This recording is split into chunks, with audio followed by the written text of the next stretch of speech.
Who has been to the Ocala airport before? Wonderful. Is it mainly at elevation 89? Okay, good. Excellent, excellent. Well, we're here today to discuss the airport master plan. I've been here for 21 years. This is my third master plan at the Ocala airport. This particular plan, this year's plan, it was funded primarily through an FAA grant.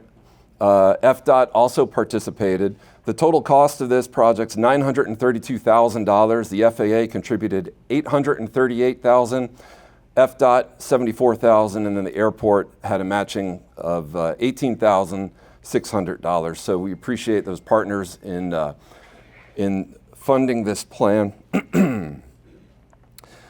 So the FAA, the Federal Aviation Administration, recommends an airport master plan be conducted about once every 10 years, or after significant changes or improvements to the facility occur. The Ocala Airport meets both of that criteria. The last master plan update occurred about 10 years ago, and since completion of that update, we had a new general aviation terminal. Private hangar development increased dramatically. Total based aircraft increased to almost 200, including 20 jets, and several non-aviation properties were sold, and many other properties have been released by the FAA for future sales. The airport's also affected by the opening of the World Equestrian Center, growth of the industrial parks along I-75 corridor, and an influx of new residents. When combined, these factors influence the elements that are essential to the identification of the capital improvements necessary to maintain the airport and sustain its financial self-sufficiency. This meeting today will discuss how and when to build that infrastructure to support the growth of the airport in the future. Who is here because of commercial service? Okay. All right. That is the one question I'm always asked, no matter what presentation I'm making for who it is, when are we going to get airline service? Today's meeting won't necessarily identify the path to make that happen. I have to be honest with you. Hold your questions, okay? Hold your questions.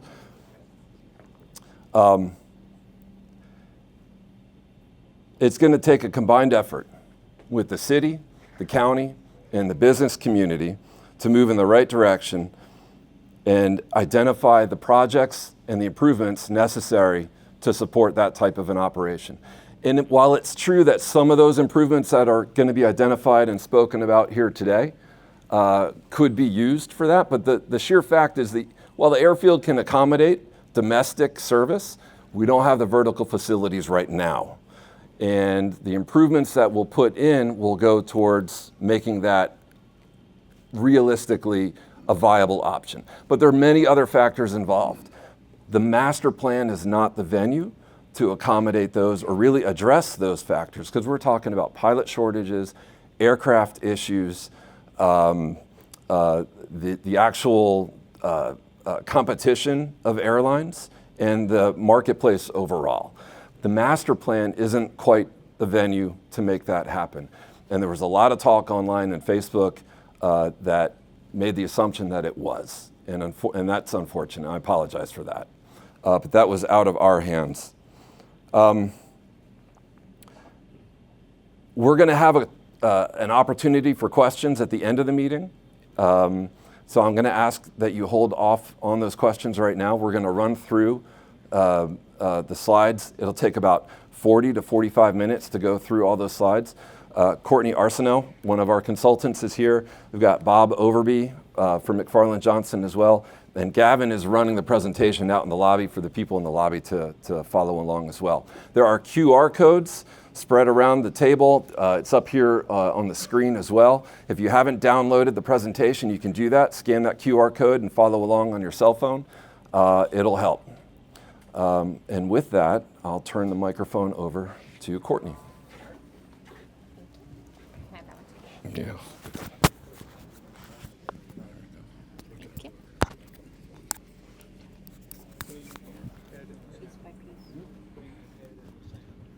Hello, hello. Good morning, everybody, and to echo Matt's sentiments, thank you so much for showing up today. We have a very large... You can't hear me? Is this better? Yes. Okay. Well, good morning, everybody, and again, to echo Matt's sentiments, thank you all so much for attending the meeting this morning. We know 9 a.m. on a Tuesday is not the easiest time, so we do appreciate the attendance here today, and it is a very large attendance. So again, thank you so much for joining us today. To go over the agenda for this morning, we already did our introductions. Thank you, Matt. And I'm going to discuss the master planning process in general, as defined by the FAA. I'll also be going over an overview of the results of our FAA-approved forecast that was conducted earlier in the study. From there, I will present to all of you the preferred airfield alternative, which is the focus of today's meeting. From there, I will break into individual concepts that make up the preferred alternative in its entirety. Then we'll move on to next steps in the master planning process, and from there we will jump into the Q&A portion of today's presentation. That Q&A portion of the presentation is going to be done in an open forum setting.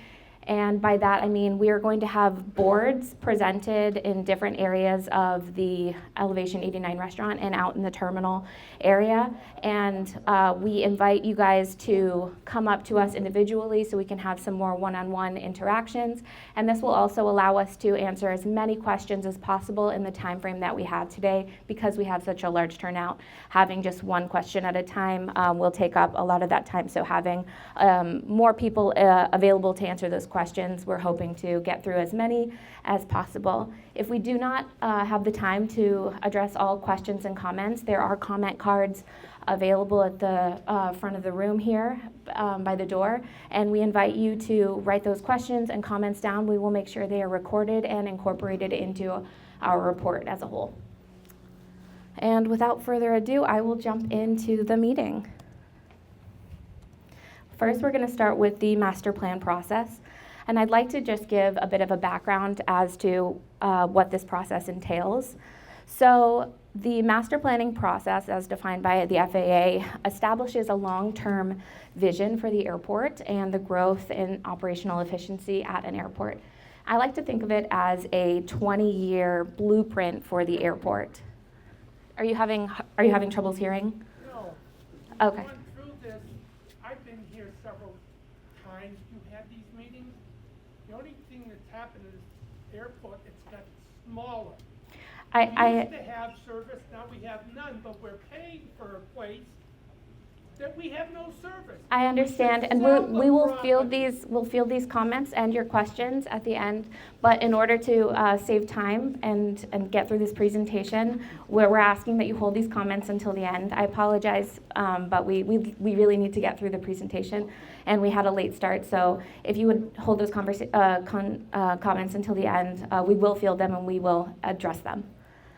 All right, moving on. The process is in essentially 6 phases. The first phase is inventory, where we come to the airport and we look at the existing conditions at the airport, whether that be large or small. And we, from there, also look at a forecast. We develop this forecast using FAA methodologies, and we look at historical operations and historical trends that the airport has seen. It also takes into account socioeconomic trends in the area. And from there, we're able to look at what we have currently and what we're forecasting for the 20 years. And we move into the third phase, which is developing a facility requirement. So we identify the gap in what we have and what we need moving forward in the 20-year process.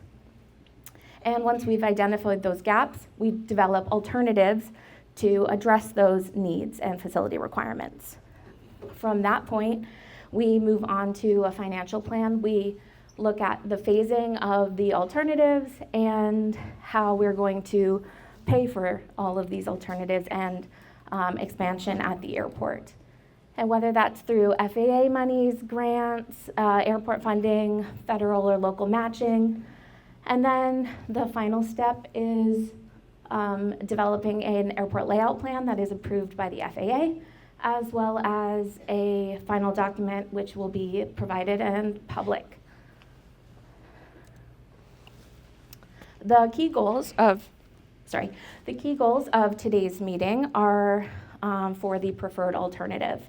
And these goals are to meet the demand of the airport and also of the public. We want to identify the needs for everybody who is using the airport and making sure that that is done in a safe and efficient way.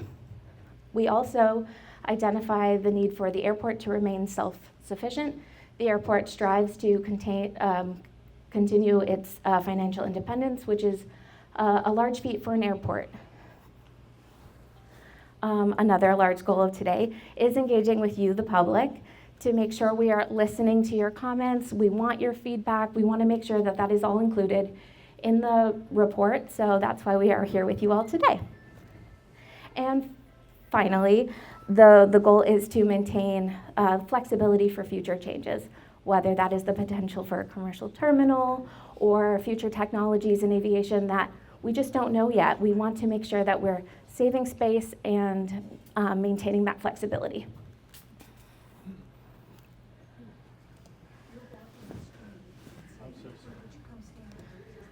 We are going to then go over the forecast.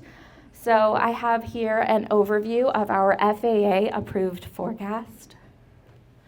As many of you, I'm sure, are aware, Ocala is growing very quickly. In 2024, Ocala was the fourth fastest growing city in the United States, with about 269 new residents a week. So that growth is being shown in the city, the metropolitan area, and we're seeing it here at the airport. With that growth, we're seeing growth in based aircraft. Based aircraft are aircraft that are parked here and based at least 6 months or more of the year. And in 2024, we saw 196 based aircraft, and by the end of our planning period, we're expecting that to grow to 314. So significant growth. And currently there is a wait list for based aircraft. So we know that there is demand for growth in hangars and parking available for based aircraft. That's very apparent.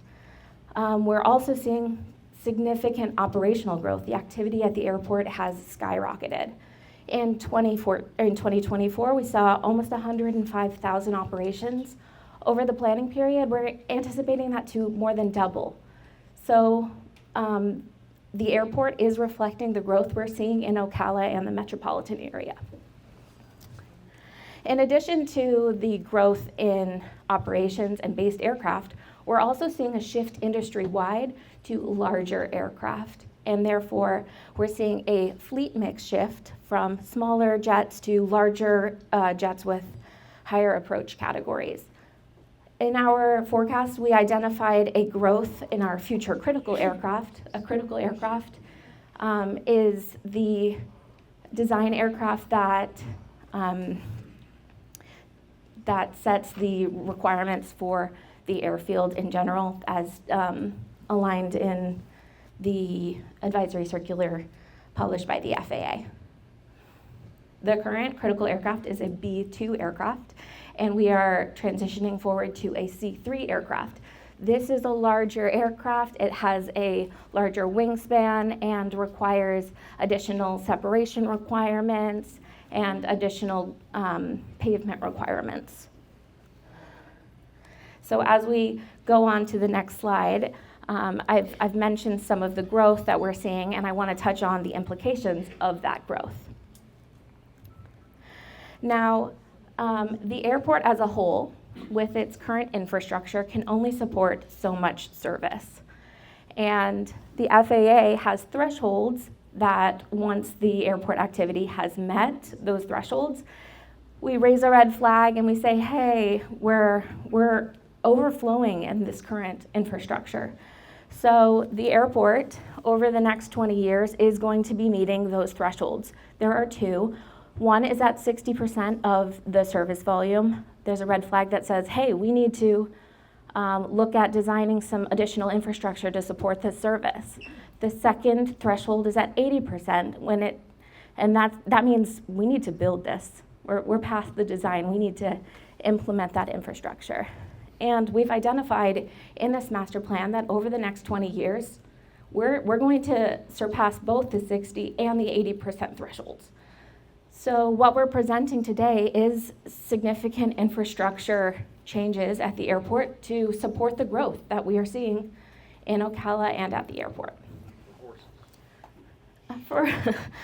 I do have a note here that says there is the support and the demand for commercial service and the potential here at the airport. One thing to note is that it is really important for the city of Ocala to play a large role in incentivizing bringing a commercial service carrier to the airport if that is something that the people of Ocala want. And feasibility studies can be done in the future to see if it's feasible and to develop a timeline and how to make that happen. But that has to be done through the city of Ocala, and I believe that is already being looked at by the Chamber Economic Partnership, and it is in their hands to look into that study for the future. Are they represented here? Yeah, the CEP is here. The CEP is here today. It's going to take a joint effort, though. But hold your questions, please. Let's get through the slides. I will be moving forward to present to all of you the preferred alternative for the airport. What we're showing here, and to orient the audience, we have shifted this to the right. So the right side of your screen is north, the top of your screen is west, the bottom is east, and the left side of the screen is south. We have it oriented this way so we can fit as much as possible in the presentation slide. Additionally, the light green that you are seeing is future airfield pavement. The dark green are future buildings. The blue is future runway pavement. The dark gray is future ground vehicle pavement. And we have some crosshatching in here that shows pavement removal. Now, I know this is a lot to take in at first glance, so we will be diving into the individual components that make up this entire preferred alternative. And without further ado, I will jump into that, and we'll be showing the consolidated at the end as well, so if, before we jump into questions. All right, the initial slide here that I have with the individual alternatives goes over the new runway system in general. So we're showing an addition to, or an extension to the 3/6 end of the primary runway of 387 feet. This allows us the most space we can have on the south portion of that runway to accommodate the larger critical design aircraft of the future. We need a little bit more runway length, and this extension will provide that for the future aircraft. Additionally, we are showing the removal of the crosswind runway 826. Now, this is done for a couple of reasons. One, that runway is used only 2% of the time. And because it is only used 2% of the time, that is due to prevailing winds at the airport.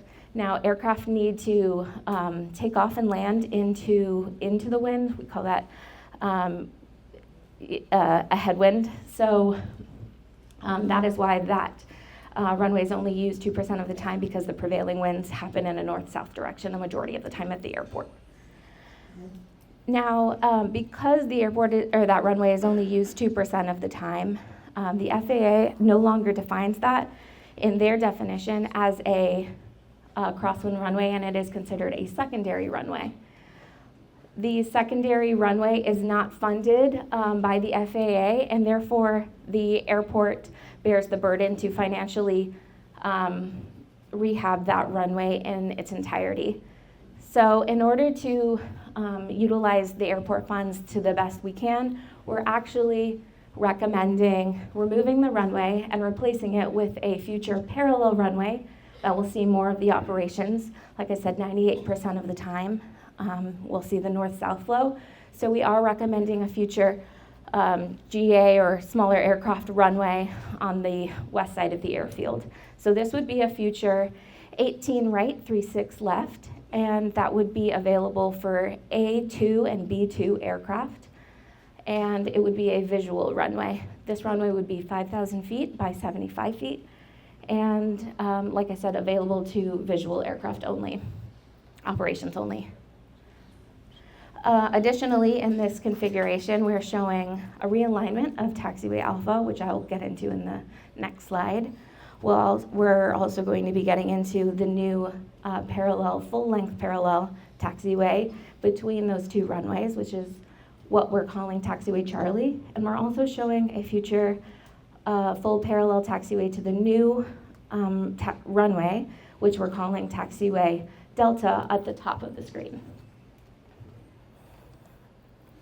Now to get into the nitty-gritty of these, Taxiway Alpha, on the next slide, we're showing as realigning the current separation from the primary runway to Taxiway Alpha does not meet FAA standards for that larger aircraft. I mentioned we're moving to a C3, and that requires a 400-foot separation. Now, half of Taxiway Alpha is currently at 400 feet. We just need to relocate the northern portion of that taxiway to meet the safety standards. This is done to keep aircraft and passengers on the ground safe, and we need to make sure that that separation is adequate in meeting for those larger aircraft. We've also identified here the need for a high-speed exit, which is this 45-degree angle taxiway that you see on the screen, and that allows aircraft to exit the runway faster than having to come to almost a full stop before making a right-hand turn.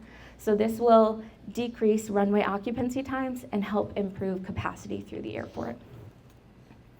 As we move on to the next slide, we're also introducing 2 new holding aprons to help with capacity at the airport as well. What this does is it allows air traffic control to stage aircraft. This holding bay in particular would be up to 4 aircraft that can pull in here, stage, and this will give air traffic control time to clear takeoffs and landings as the taxiway fills up because of all of the increased operations at the airport. This holding bay is only available to aircraft A1 and B1 aircraft, so these are the smaller piston aircraft, which we see a lot of activity at here at the airport. Just wanted to identify that before moving on to our next slide, which is the full-length Taxiway Charlie, which we're showing here on the west side of the primary runway. Again, this is to help with capacity, and this also sparks the expansion to the west side of the airfield through the new parallel runway, as well as additional expansion on that west side. Again, this also includes a high-speed taxiway, which will help with decreased runway occupancy times and increased capacity. We've also identified in our previous step, the facility requirements, some landside alternatives that need to be addressed. There's a shortage of hangars over the 20-year period, whether that be T hangars or conventional hangars. So we've identified the need for additional.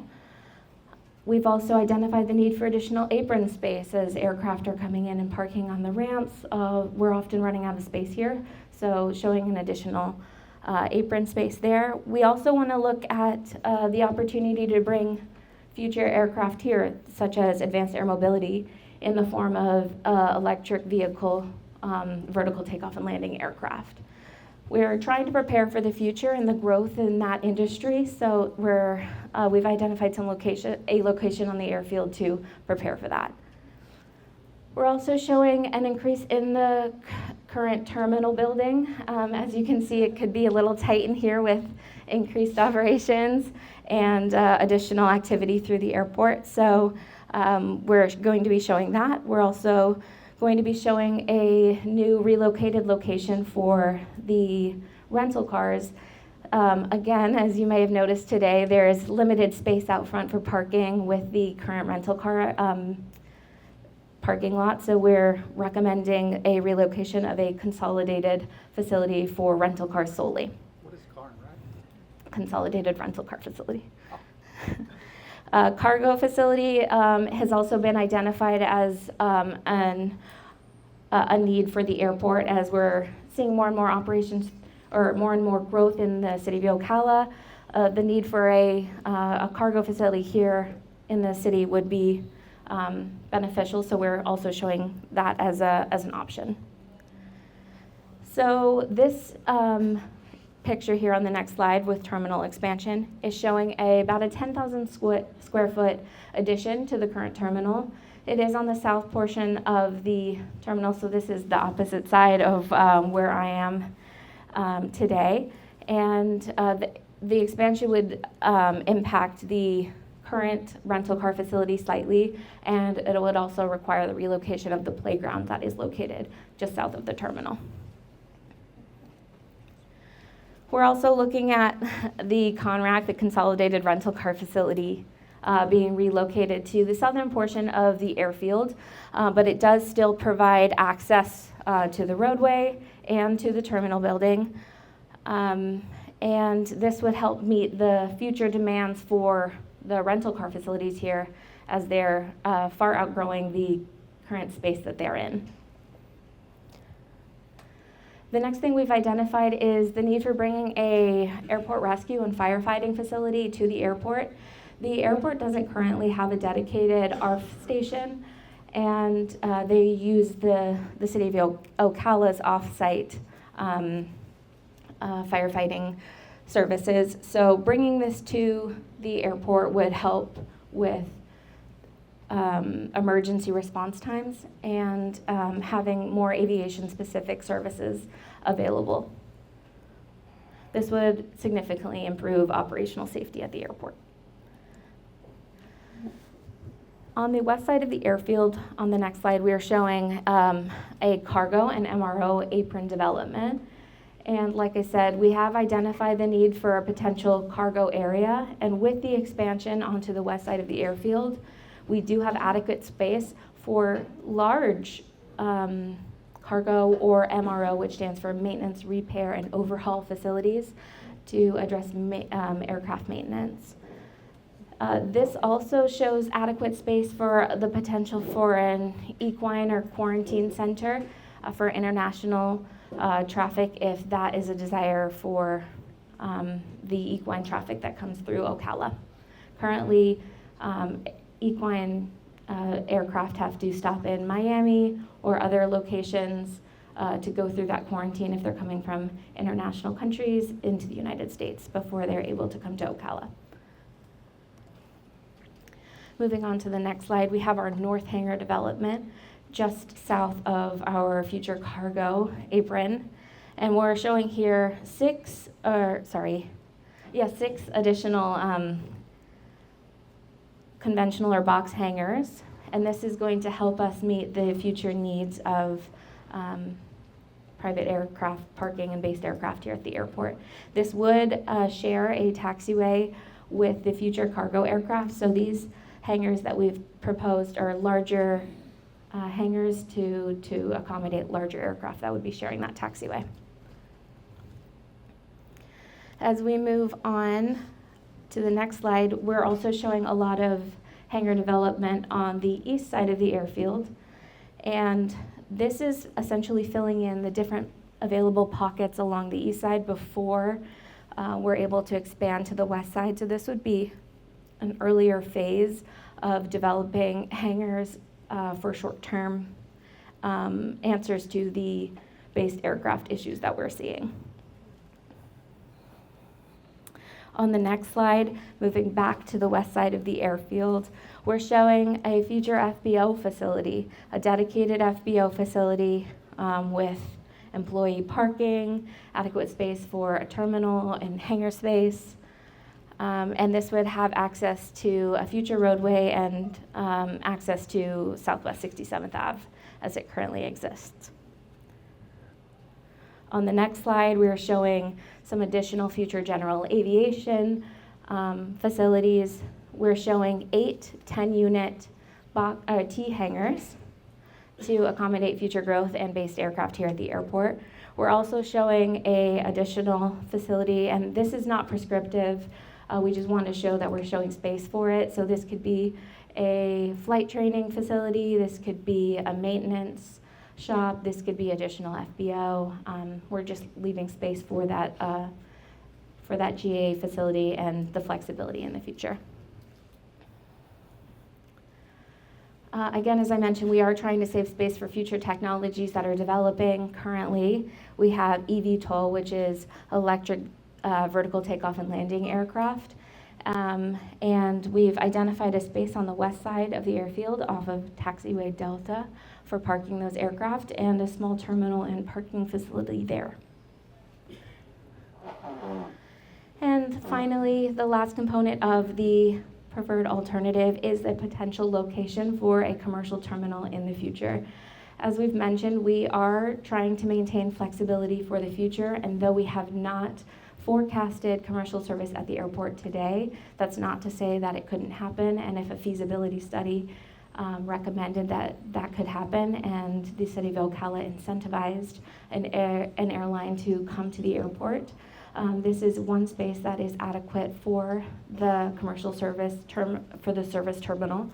And this is outside of the approach surface for the future runways. So it is perfectly safe and meets all FAA guidelines. And we've also shown in here a new loop roadway that would access this area via Southwest 67th Ave. So with that said, I'm going to show you the next slide, which is the preferred alternative altogether again, now that we've gone through those individual components. We're going to be talking about next steps of the master planning process here. So now that we've developed this preferred alternative, we look at the phasing and implementation of this. So we develop a phasing plan, what's in a 5-year, 10-year, 20-year timeline, and funding strategies for the cost development. And then we will integrate that plan into the airport layout plan, which is essentially a blueprint for the airport over the next 20 years. That needs to be approved by the FAA, so that is an additional step. And then once that is approved, we will consolidate the final master plan report as well as the airport layout plan, and that will be published and available to the public. Now we are going to jump into the Q&A portion of the project, and as I said, we're going to be stationed around the room and into the terminal so people can come up to us individually and ask us questions, and this will help us field as many questions and comments as possible. So please give us just a few minutes. Do you want to? All I'm hearing is a fart and a wind. People talking about planning and saying, well, we like this, we don't want it. When am I going to see concrete on the ground? So the question is, when will it all start? When are we going to see concrete on the ground, so to speak? We started yesterday. Here. Oh. We need to know. You're not. That's what he said the last 3 times I come to these things. It's all for private. That's the only thing you care about, private. All these things are for private. We are Nothing to do with making it so we can have some service. we are putting in the infrastructure that will But help. for private, not for commercial. Okay. That's the only way you can hear me. So the Ocala Airport is a general aviation airport. We're a self-sufficient. Thousands of people in this. No airline's gonna come in here with the amount of traffic that you got. Let him answer. Full of crap. Sir, I've worked for the airlines, I know. Matt? No one knows, most people don't know me. I've worked on this airport for 40 years, and I retired 4 years ago. About 20 years ago, the city has looked at commercial airline service in here when we were thinking about building this building. Came up, Delta Express would come here, but they wanted a guarantee of ticket sales of $750,000 in 1 year. If they didn't get $750,000 in ticket sales in Ocala in 1 year, they pulled out and kept all the money. I have been on this airport. I saw 2 commuters come in here and die here. We used to have U.S. Air come in, and they flew in. If you look in Connecticut, New Haven has an airport there. Started out small, they have a Velo and Breeze. And they make more than that half a year now. And those people, houses are on top of the runway, on top of everything. This is all land. 20 years from now, that's ridiculous. I'm paying taxes for stuff I'm not even using. Let me get control again. Okay, please. 20 The Ocala Airport is a self-sufficient general aviation airport, which means we're self-sufficient. We're not relying on the taxpayers for our operations. Number one, first and foremost, we keep the money that we earn on the airport and it goes back into infrastructure to support the operations on the airport. We are not a draw on the general fund for the city of Ocala. Hold on one second. Okay, on airlines, any airport director in the world would love to see airlines come to their airport. I, for one, am one of them. I'd love to see it, but we want to do it in a fiscally responsible way where the community wins, the airport wins, and the airline wins. There are options. We could pay to bring them in. That's airline seat guarantees. That means that we have to come up with the dollars to support an airline to guarantee that they're going to make a profit. There are other ways to do it. There's the Essential Air Service, which are grants from the federal government that'll help offset the cost to start up. But it really doesn't make a dent in it if we're starting from scratch. And that's essentially what we're doing here at the Ocala Airport.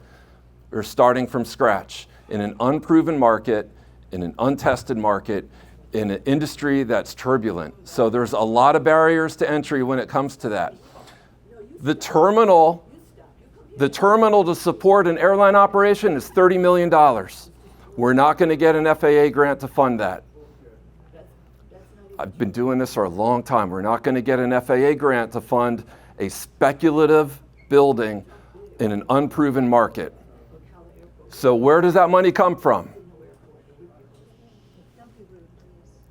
That's right. That's right.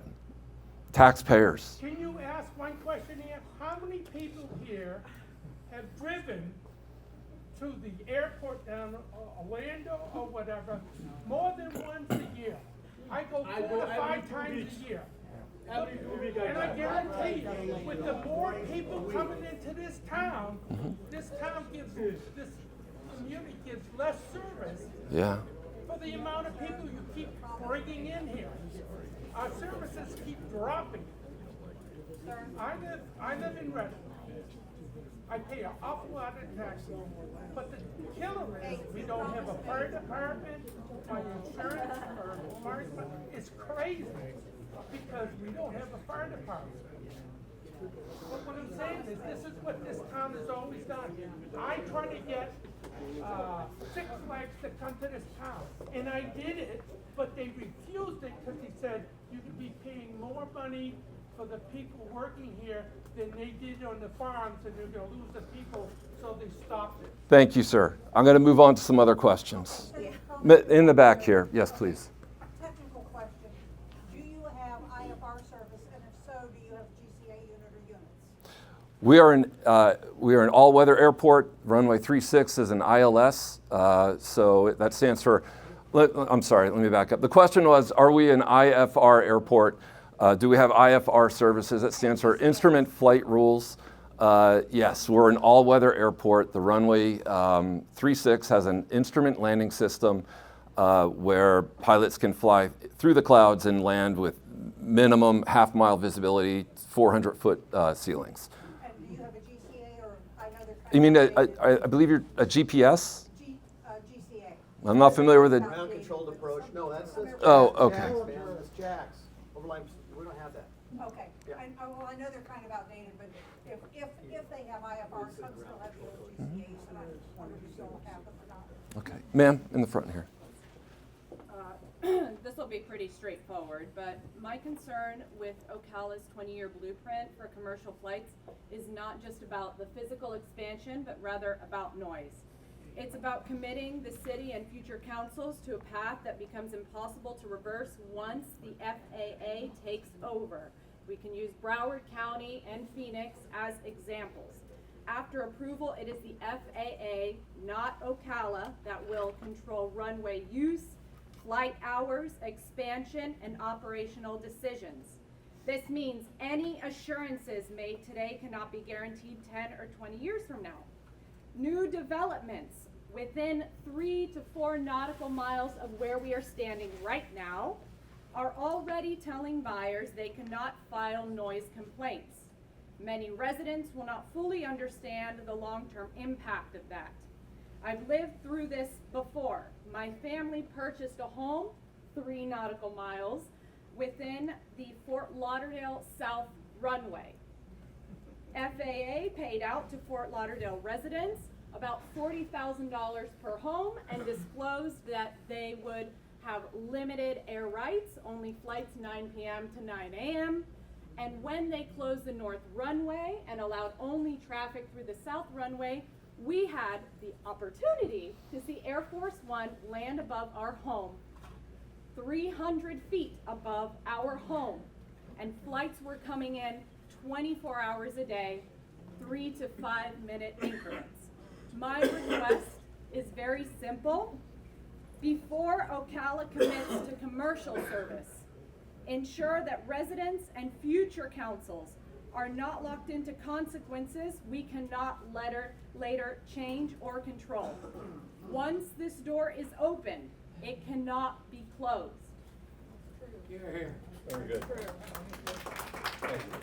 Yeah, I'm questioning why this meeting is happening now when you've already gone through your design and your complete overview of what we need here. A 20-year plan that doesn't have the possibility, and I don't mean what we're the long term. I mean immediate response to a growth of over 3 times the population in a 20-year plan. That's not a plan. That had no input from the people who are affected most. I mean, I love the horse community. I think it's a wonderful thing. I love the fact that we are the horse capital of the world. But you're letting developments, not you, but the commission is letting developments come in here with no regard to the farm. They're taking away land left and right, but they won't give us an opportunity to drive 10 minutes from our home or 20 minutes from our home. We got to drive an hour and a half to an hour and 45 minutes on some of the worst roads that I've ever driven in my life, with holdups, the time, the cost for people who are on incomes that are fixed. How can you not have that at the top of a 20-year plan? Makes no sense to me. And the runway will already handle the jets. They come in here with stupid They've already landed commercial aircrafts here. Yeah, so the airfield can accommodate the commercial service aircraft today. Yeah. So if an airline were to call me today and said that they want to operate out of the Ocala airport tomorrow, technically, from an airfield perspective, that would happen. We could accommodate that. Explain parents. But they haven't, excuse me one second. That hasn't happened in 21 years that I've been here. I have not had an airline call up and say, we want to fly out of the Ocala airport. They just haven't. They haven't. Question in the back. Who do we need to contact that the people of Ocala and Marion County can put enough pressure on to get this airport in here and get it operational, and get a terminal built where we can have commercial air service? Do we need to go to the governor, Department of Transportation, President Trump, Transportation Secretary? Get the money moving. Yeah. I mean, that's why we're having these public meetings right now, is to hear those questions and then can convey that information to the people that move the money and make those decisions. Tell us what the next step is. Well, we just went through the next steps. We have to move the master plan through the FAA and get it approved by them as a document, and then we can move forward with it. Question in the back. It's all the same. Big or small connecting flights, it all falls under the same rules and regulations. It requires the same type of terminal. It's possible that once some of the west side developments are constructed, that we can do a temporary facility.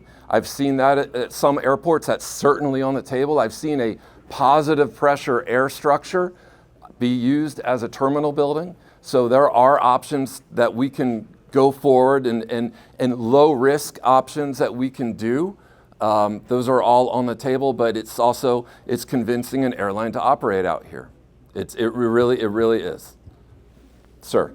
I guess my point is to everybody who talks about having to drive to Tampa and Orlando, watch out what you wish for, because part of the reason I think a lot of people moved here is because of the open space, the open country, the horse capital. The more that we encourage this kind of development, that's gonna destroy the goose that laid the golden egg. The whole point in coming here, this place will change so rapidly.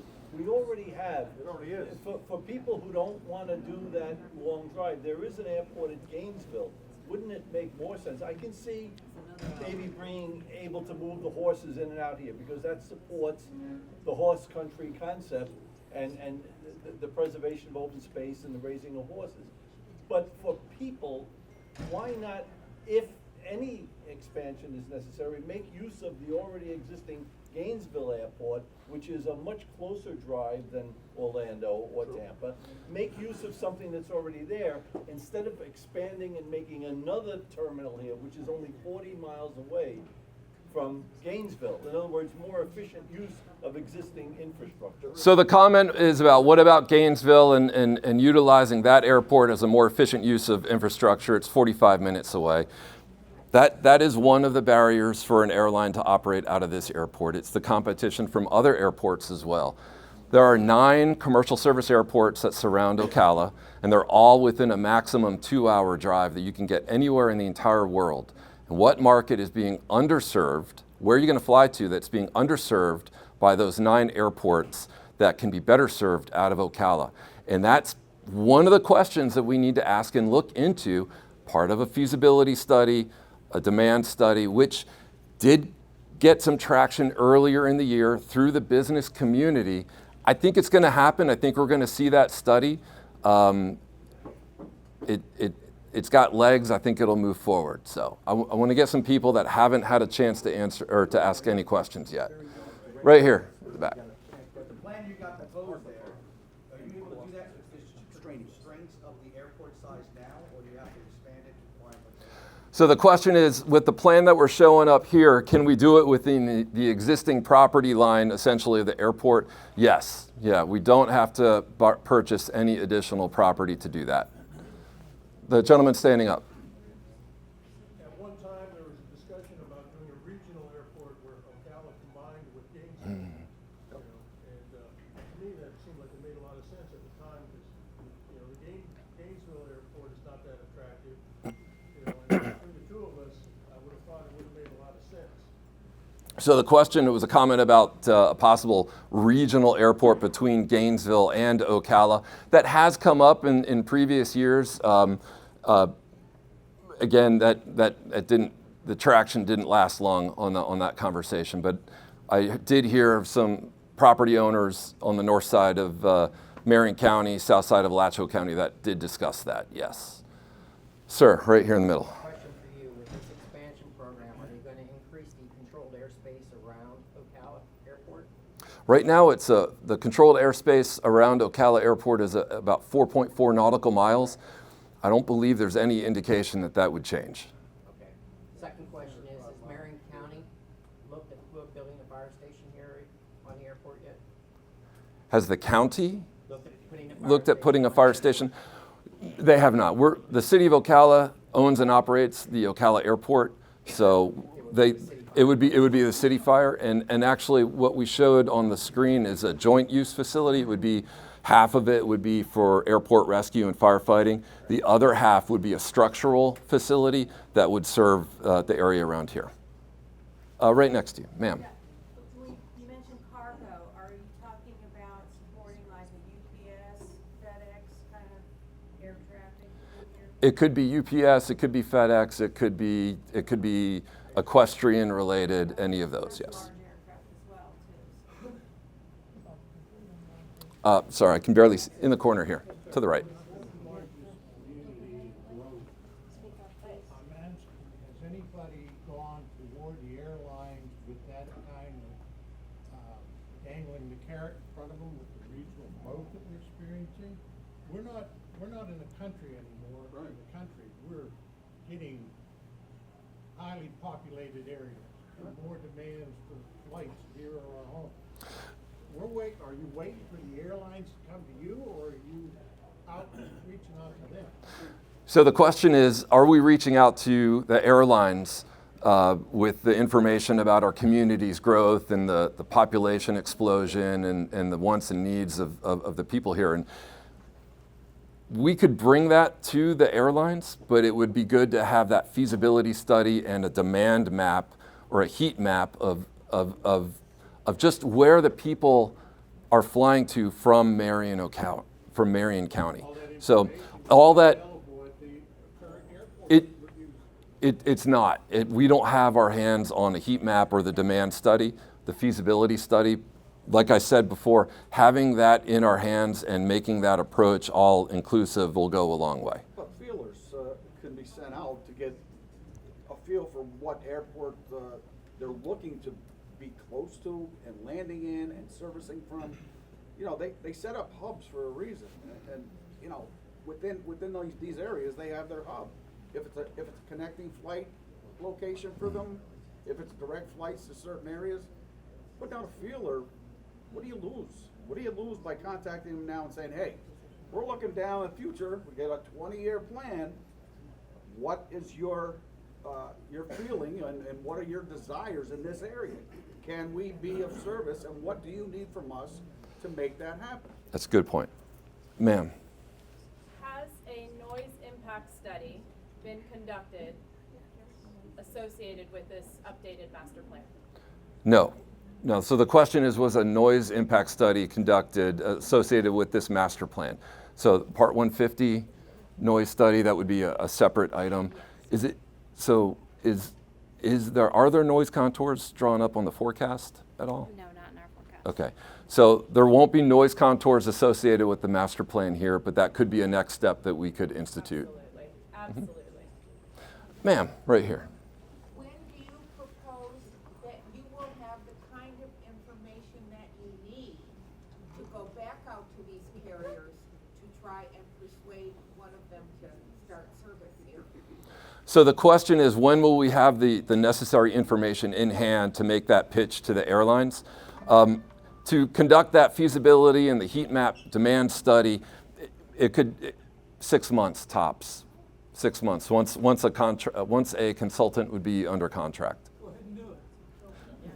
Like I said, the business community has met several times to actually start implementing that program. Get in touch with the business community to show our support for their endeavor. Well, the central hub for the business community here in Ocala is a CEP. Who's here from the CEP? Anybody from the CEP?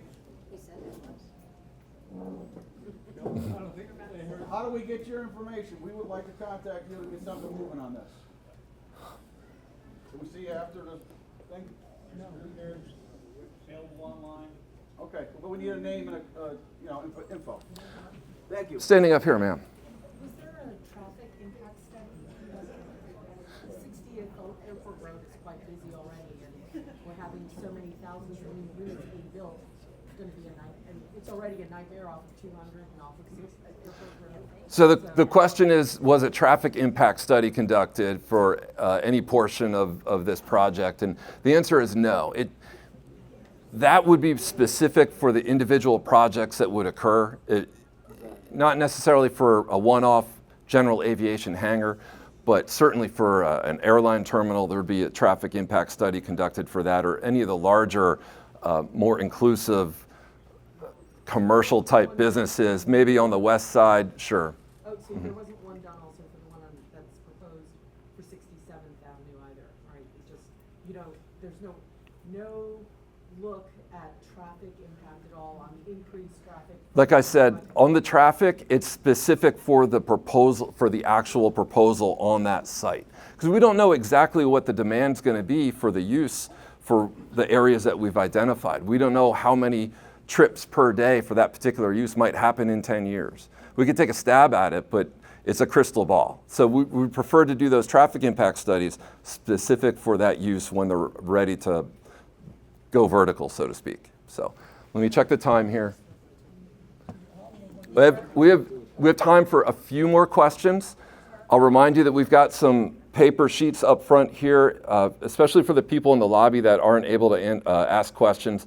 You can submit your questions and we'll go ahead and answer those. Those will be posted online as well so everybody can see what those questions and the answers are. Standing up in the back in the orange shirt, sir. Yes, my first time to this meeting, I came expecting to hear something of a master plan. but what I'm hearing is pretty much an initial look. I think there are lots of pieces that are missing. I'm hearing questions about feasibility studies and traffic concerns and people who are traveling to Orlando. But it looks as though this master plan is not yet a master plan, as far as from what I'm hearing.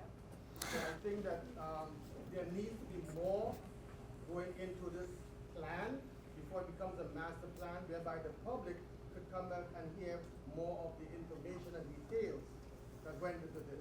I think that master plan is not yet finished. That's just a comment I have. Thank you. Well, it's true, the master plan is not quite finished, but it is a very structured document, and it follows a set criteria that's essentially established by the Federal Aviation Administration. We hit certain boxes and metrics. We're in that process now. We're about 80% done. We started this in April of 2024. It's a lengthy process. But we look at the forecast, we look at the operations, we come up with the projects that can accommodate the growth at the airport, and now we have to come up with when we're going to do that, where they fit within the 5, 10, and 20-year cycle, how much those projects are going to cost, and identify where the funding is going to come from. So just to follow up on that, how much more time will be needed to complete this master plan? Late spring, early summer next year.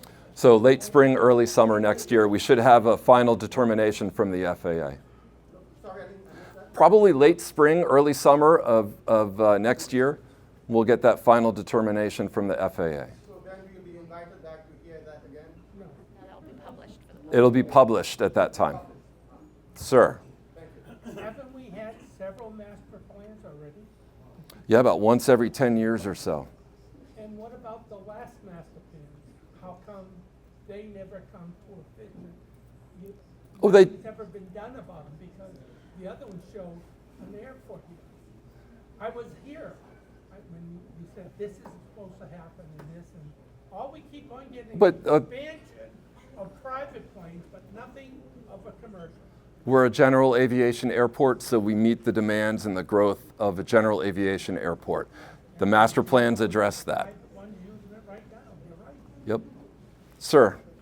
I'd like to know how many officials we have here today from the city of Ocala, Marion County, any elected representative. I'd like a show of hands.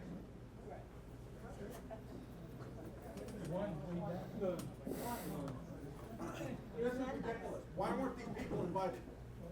Everybody was invited, sir. In the front, up here.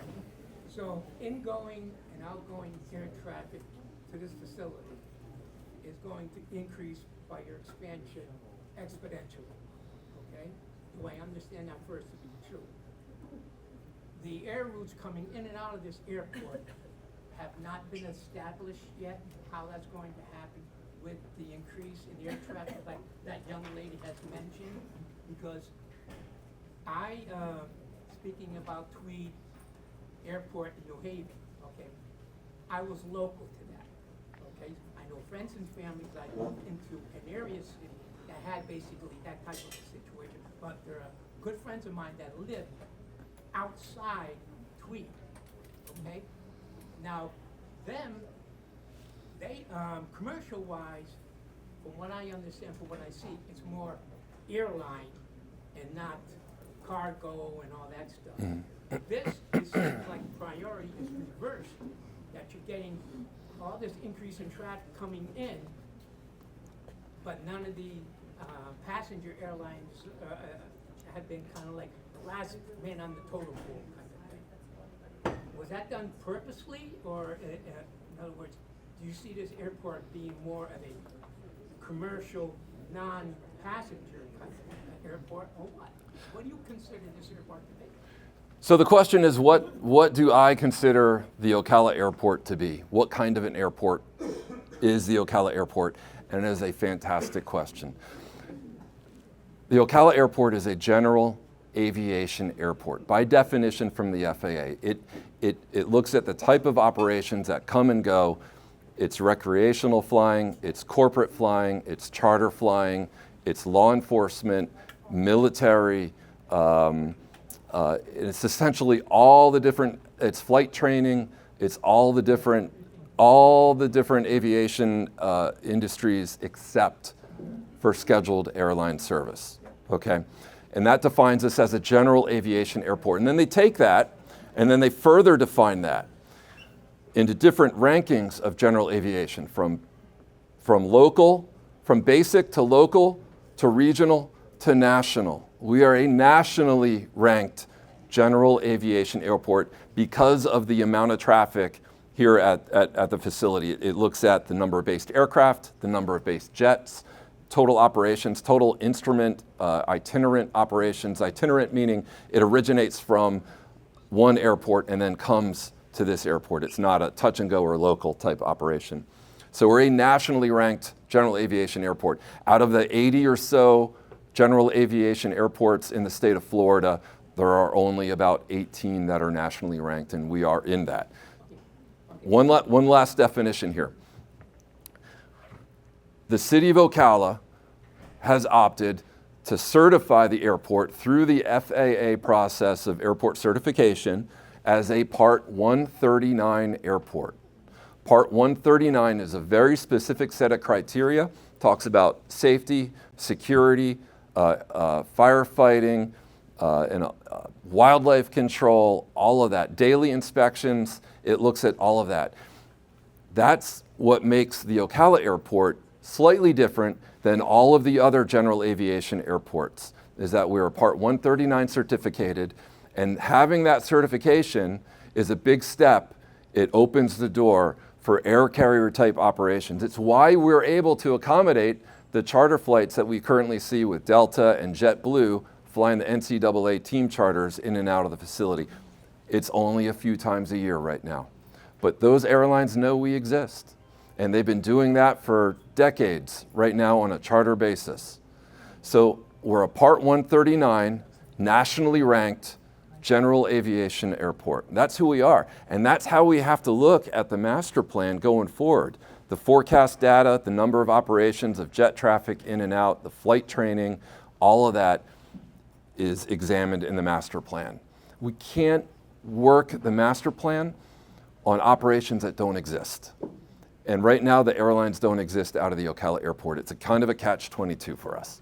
So, as a follow-up, so you actually, for stat-wise and statistics, you're only going on history, past history, for your developing of the airport, not like an AI of your future endeavors.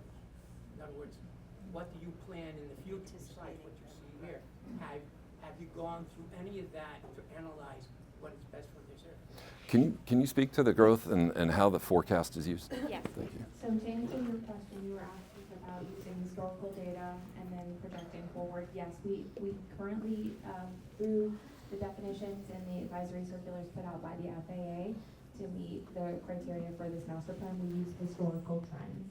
Now, when we're projecting out to the future, we use those historical trends and show them in the future, but there are opportunities to show different scenarios. And incorporated into this master plan, we looked at 2 different scenarios for additional cargo that didn't use historical trends, but used trends in the industry for that cargo. What was not conducted was a commercial service scenario. That can be done in the future after partnership between the airport, the city, the CEP. But it is not part of an FAA's master plan by their advisory circulars.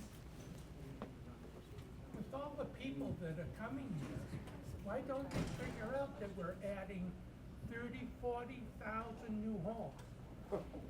Right? I mean, that should be in your little quickie. It is captured in our forecast. We are showing the growth to Ocala, but and I think as a whole, the audience today here is asking the right questions. Who do we contact? How do we help this come to fruition? And the answer is contacting your local representatives will help build the case and reach out to the airlines to bring them here. And that is a partnership between the airport and local officials. And the airport is working, and we have brought this or the airport has brought this up with the CEP and recommended paths forward through feasibility studies and through local matching and incentivizing airlines to come here. But bottom line is in today's day and age with airlines, you have to incentivize them to come to a city, and an airport alone cannot do that. It has to be in partnership with local representatives and the CEP, and that's what we're recommending you do today, is reach out to your local representatives. Tell them that you went to this meeting today.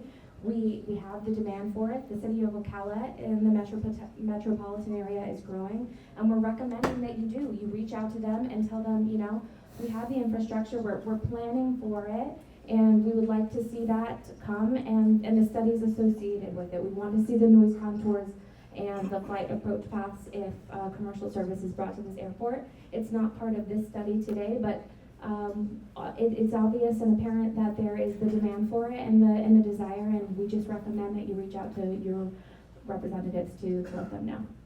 So how quickly, if this discussion occurred and it came to a agreement that yes, we'd like to incorporate this, how quickly can that be incorporated into this master plan?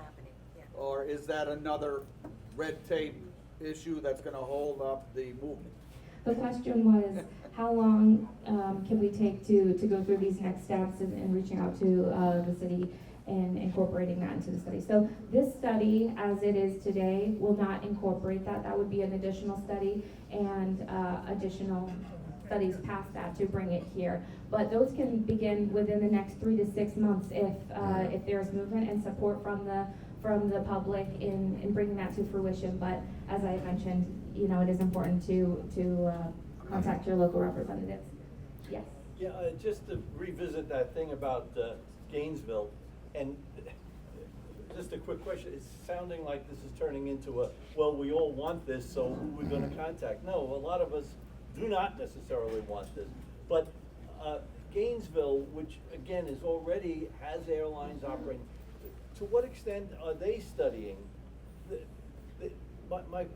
the idea of expanding there if it's needed, rather than becoming duplicative by trying to create a secondary or tertiary commercial airport here? Gainesville already is well into that, and again, the efficiency factor of concentrating the airline service there rather than trying to create something here. To what extent is that being studied at Gainesville? And I'm concerned that, again, we're rushing into something that is going to be creating an awful lot of duplicate service, half-hearted duplicate service. Time for one more question. When by simply driving 40 minutes instead of 20 minutes, you could have what some people want. You know, the costs of doing this. I lived under approaches to JFK. Let me tell you, it is hell. And be careful what you wish for. So to what extent is Gainesville doing that? So I can't answer your question of to what extent is Gainesville looking at this. I can't speak for Gainesville. I can say that every year the Florida Department of Transportation conducts their statewide study for aviation and how all of the airports work together in tandem. So that is looked at regularly, and sometimes feasibility and market leakage studies are conducted, and that's done by the state. But that's all I can answer that question. We have time for one more question, then we're going to have to wrap it up. Airlines work on city pairs. If we have enough flights and interest out of here, let's say for Delta, which we know we can fly in here because they fly the teams, and let's say they fly from here to Atlanta, then there would have to be a corresponding flight from Atlanta back to here. So we persuaded Delta to give this a try. What money would it take, and who would be working on this? What would be set up to convince enough people then to work the other half of the city pair to fly from Atlanta back to here? That's what I see as the big obstacle. How would that be done? Who would set that up, and how would that occur? Okay, so the question was about city pairing and how we bring an airline here to partner with a hub for commercial service. So the answer is, I don't have that answer, and it would need to be done in a corresponding study, like we had mentioned previously, that feasibility study, and that would be done through partnership with the airport, the CEP, and your city officials to move that study forward. That identifies it. Sign me up. Please reach out to your local representatives. We want to make sure that they hear it. Because people don't know about city pairs. Yeah, thank you. Thank you, Courtney.